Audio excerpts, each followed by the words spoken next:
सहनाववतु सहनौ भुनक्तु सह वीर्यं करवावहै तेजस्विनावधीतमस्तु मा विद्विषावहै। प्रभु आपके सहाय से होवे सहायक सब परस्पर, एक दूजे के हों रक्षक आपकी रक्षा में रहकर। सब बने ऐश्वर्यशाली आपसे ऐश्वर्य लेकर, नित बढ़े सुख संपदा आनंद भोगे सब परस्पर। ना किसी से द्वेष होवे ना किसी से राग बढ़कर, शौर्य का वर्धन करें सब एक दूजे का परस्पर। सब बढ़े पुरुषार्थ से ऐसी प्रभु सामर्थ्य कर, विमल विद्या तेज भर दो सब बढ़े मिलकर परस्पर। सब बढ़े मिलकर परस्पर। तो आइए आज हम परमात्मा से प्रार्थना करते हुए परमात्मा की असीम अनुकंपा से, इससे पहले हमने प्रथम अनुवाक और द्वितीय अनुवाक 2 अनुवाक पढ़े थे। आज हम ऋग्वेद भाष्यम का तृतीय अनुवाक पढ़ रहे हैं। तो शुरू कर रहे हैं हम जिस सूक्त को। उसके जो देवता हैं वे इंद्र हैं। इंद्रो देवता, निश्चित गायत्री, प्रतिष्ठा गायत्री और गायत्री वर्धमाना गायत्री च छंद।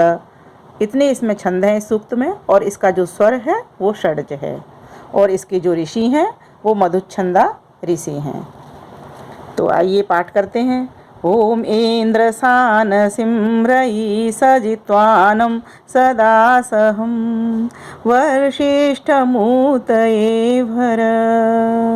भावार्थ, सब मनुष्यों को सर्वशक्तिमान अंतर्यामी ईश्वर का आश्रय लेकर अपने पूर्ण पुरुषार्थ से चक्रवर्ती राज्य के आनंद को बढ़ाने वाली विद्या की उन्नति, सुवर्ण आदि धन और सेना आदि बल सब प्रकार से रखना चाहिए, जिससे अपने आप को और सब प्राणियों को सुख हो।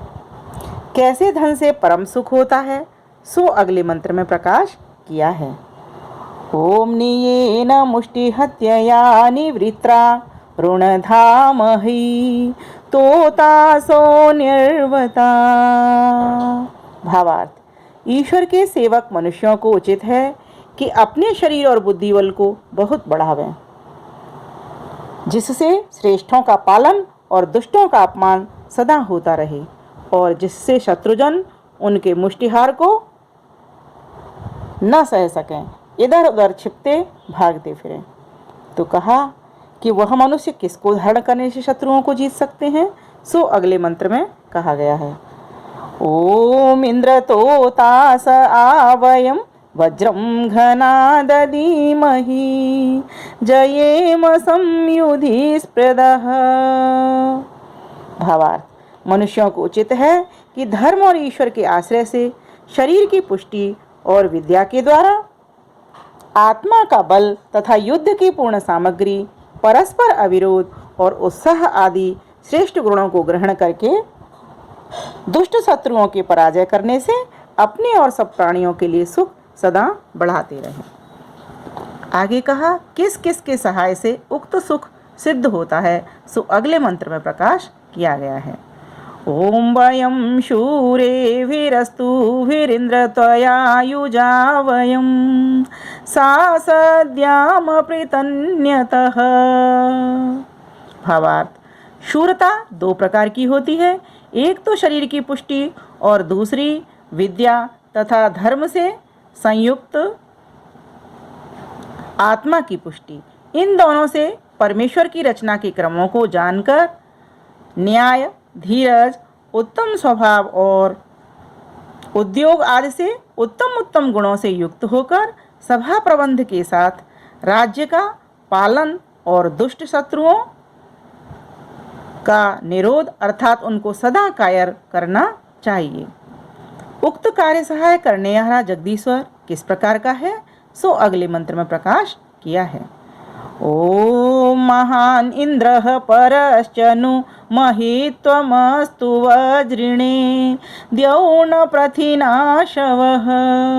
भावार्थ, इस मंत्र में उपमालंकार है। धार्मिक युद्ध करने वाले मनुष्यों को उचित है कि जो शूरवीर युद्ध में अति धीर मनुष्यों के साथ होकर दुष्ट शत्रुओं पर अपना विजय हुआ है, उसका धन्यवाद अनंत शक्तिमान जगदीश्वर को देना चाहिए कि जिससे निरभिमान होकर मनुष्यों के राज्य की सदैव बढ़ती होती रहे। मनुष्यों को कैसे होकर युद्ध करना चाहिए, यह विषय अगले भाग में मंत्र में प्रकाशित किया है। ओम समूहे वाय आशत नरस्तो कस्य सनितौ विप्रासो वाधियाय वह। भावार्थ, ईश्वर सब मनुष्यों को आज्ञा देता है कि इस संसार में मनुष्यों को दो प्रकार का काम करना चाहिए। इनमें से जो विद्वान हैं वे अपने शरीर और सेना का बल बढ़ाते और दूसरे उत्तम विद्या की वृद्धि करके शत्रुओं के बल का सदैव तिरस्कार करते रहें।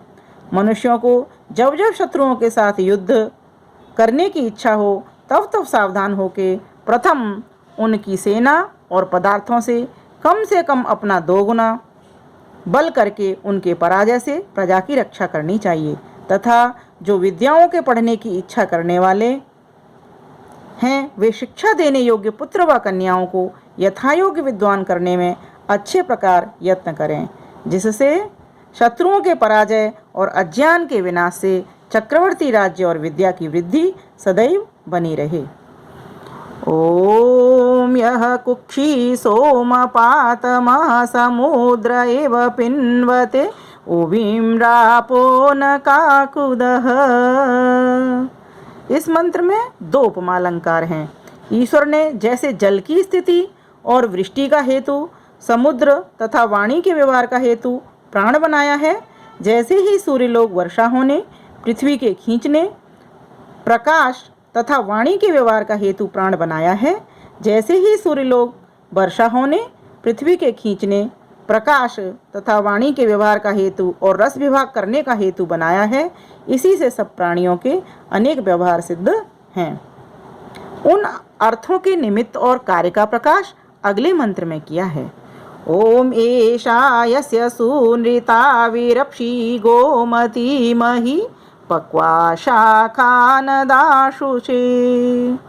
भावार्थ, इस मंत्र में उपमालंकार है।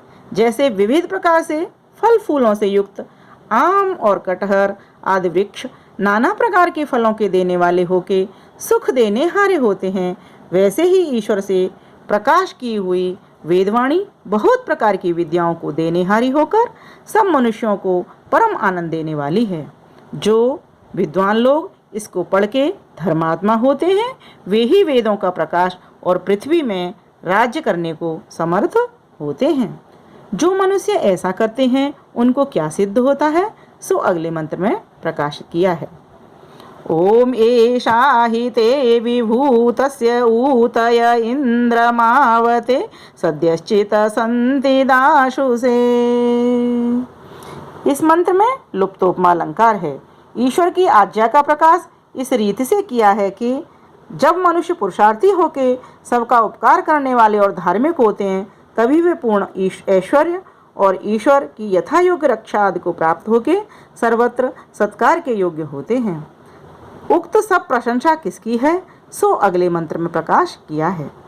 ओम एषा एवायस्य काम्यास्तोम उक्तं स च शंस्या इंद्राय सोम पीतये। जैसे इस संसार में अच्छे अच्छे पदार्थों की रचना विशेष देखकर उस रचने वाले की प्रशंसा होती है, वैसे ही संसार के प्रसिद्ध अति उत्तम पदार्थों तथा विशेष रचना को देखकर ईश्वर ही को धन्यवाद दिए जाते हैं। इस कारण से परमेश्वर की स्तुति के समान व उससे अधिक किसी की स्तुति नहीं हो सकती। इस प्रकार जो मनुष्य ईश्वर की उपासना और वेदोक्त कर्मों के करने वाले हैं, वे ईश्वर के आश्रित होके वेद विद्या से आत्मा के सुख और उत्तम क्रियाओं से शरीर के सुख को प्राप्त होते हैं। वे परमेश्वर